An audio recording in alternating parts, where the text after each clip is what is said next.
Ce combat va juste ultra loin. Avec cette phrase juste légendaire, c'est le moment de tuer son parent, c'est juste n'importe quoi.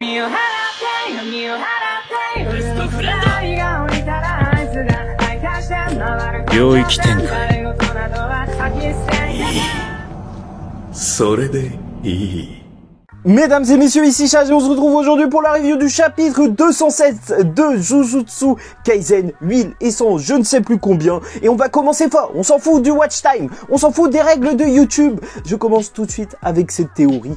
Tenez-vous bien, rappelez-vous que Tengen, n'oubliez pas, il peut se faire prendre par Kenjaku. Pourquoi? Tout simplement parce qu'il n'a pas changé de corps à cause de Toji. Voilà. Très exactement, puisqu'il est devenu, en fait, à force, en ne changeant pas de corps, donc une sorte de fléau. Et donc Kenjaku peut prendre son corps. Voilà, à partir de ce moment-là, il faut se rappeler aussi quoi? Que Yuki, on nous a révélé qu'elle était un ancienne hôte possible. Et je pense que vous faisiez peut-être la connexion. Dans ce cas-là, ça veut dire que si, en fait, il n'arrive pas à battre Kenjaku, une des solutions possibles pour arrêter son plan, ce serait tout simplement qu'il y ait une fusion entre Tengen et Yuki. Je sais que c'est terrible, mais voilà, ça y est, c'est dit. Puisque bien évidemment, il retournerait à un stade où il serait plus humain. Après, peut-être que c'est trop évident pour que ça arrive, ou peut-être que Kenjaku a déjà prévu ça. En même temps, il avait dit qu'il n'avait que très peu d'informations sur Yuki, mais juste gardons ça en tête. Et d'ailleurs, n'hésitez pas à liker ou disliker la vidéo, commenter, donner votre avis en commentaire et vous abonner parce que chaque semaine on parle du chapitre de Jujutsu Kaisen et donc on y vient. Ce chapitre est encore une fois de la part de Gege Akutami, un chapitre juste magnifique. Visuellement, les pages marchent extrêmement bien et comme dans le combat Akari Kashimo, c'est un véritable ascenseur émotionnel. Tu sais jamais qui va l'emporter et c'est ça qui est fou avec Jujutsu Kaisen.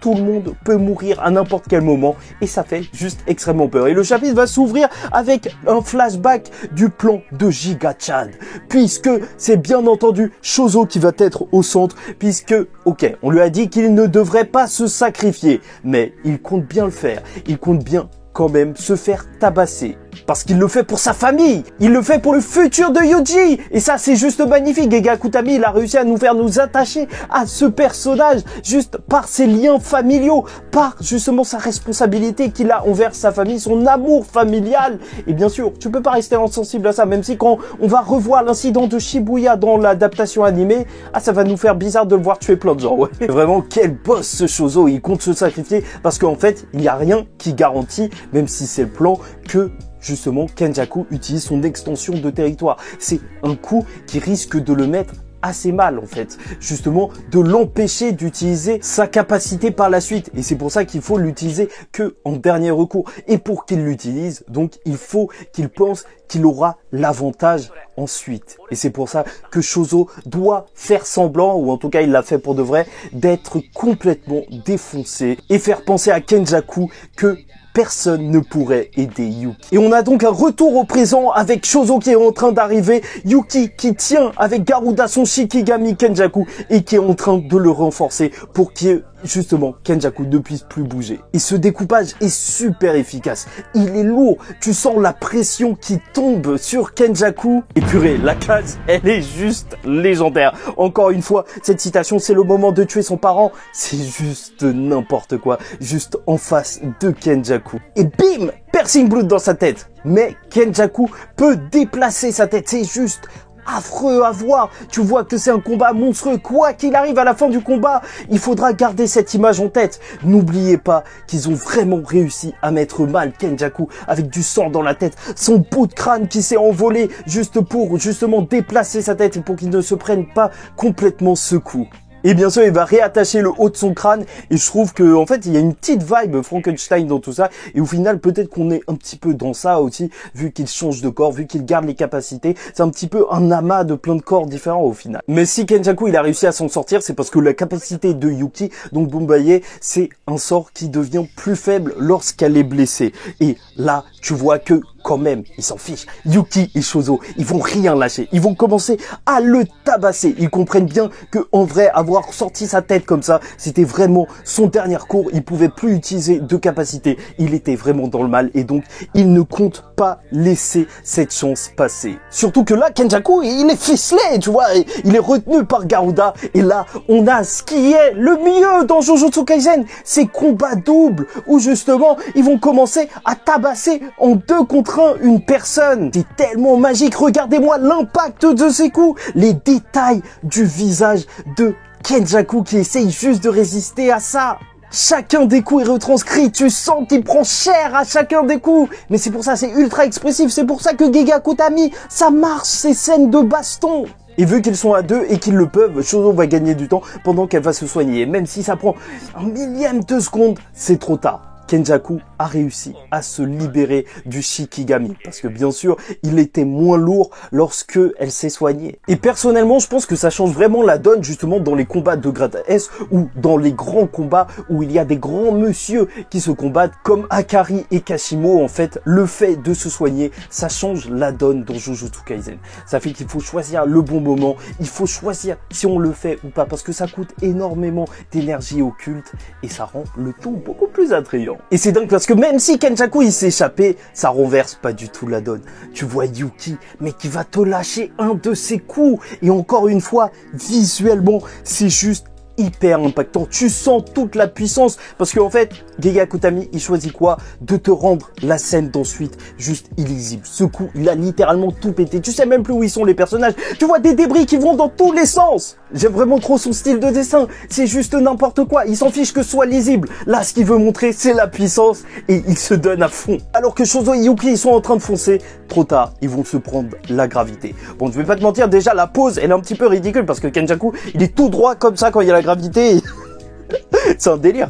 Mais vraiment, c'est super impactant. Bien sûr, c'est fait dans plein de mangas de voir que la gravité, c'est le pouvoir ultime. Et en même temps, c'est un changement même de l'espace. Tu vois, les gens qui sont au sol face à une personne debout, bien sûr que visuellement, c'est un truc de malade. Et même, juste voir Chozo qui dit merde, merde, merde, merde, merde. On a laissé passer notre chance. C'est tellement terrible. Vraiment, tu ressens la pression dans toutes les pages de ce combat et c'est ça qui le rend génial. Et ouais, ça a beau être problématique que la technique de Kenjaku soit revenue, là c'est super intéressant ce qui se passe parce que c'est le Shikigami de Yuki qui se fait attraper par la capacité et là où on peut se dire qu'un Shikigami c'est une arme certes utile pour combattre avec une meilleure portée, une meilleure couverture même pour combattre, alors là Garuda il est surtout utilisé pour déduire les capacités de Kenjaku parce qu'en vrai c'est un long fil donc tu vois à quel endroit il se fait écraser. Et dans Jujutsu Kaisen, là, les armes aussi, elles servent à quoi? Parfois, juste à récupérer des informations.